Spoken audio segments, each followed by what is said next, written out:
முருகன் அப்படின்னாலே முருகனோடு பிரிக்க முடியாத சில விஷயங்கள் அப்படிங்கிறது இருக்கு. ஒன்று வேல், மற்றொன்று மயில், மற்றொன்று சேவல். முருகன் இல்லாம வேல் மட்டும் சிறப்பு பெற்றதா?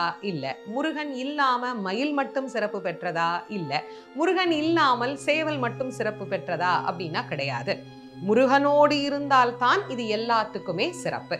முருகன் தானே வேலை ஏவினார், முருகன் தானே சேவலையும் மயிலையும் தன் அருகே வைத்திருக்கிறார். அப்போ முருகனோடு இணைந்தத பல இடங்கள்ல அருணகிரிநாத சுவாமிகள் நிறையவே பாடியிருக்கிறார். அதனுடைய பெருமைகளை நிறையவே பேசியிருக்கிறார்.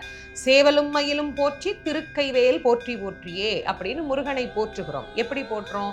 சேவலும் மயிலும் இருக்கின்ற முருகனே போற்றி, கையிலே வேல் கொண்ட முருகனே போற்றி அப்படின்னு தான் சொல்றோம். அப்ப முருகனோடு தொடர்புடையதுதான் இவை மூன்றும். சுலபமான உபதேசங்கள், சுலபமான வார்த்தைகள் சொல்ல முடியுதே. சும்மா வாய் சொல்ல யார வேணாலும் நாம சொல்லிட்டு போயிடலாம். ஆனா சொல்லுவதை வாழ்க்கையில் கடைபிடித்து அதன்படி வாழ்வது அப்படிங்கிறது ரொம்ப ரொம்ப கஷ்டமான ஒரு விஷயம்.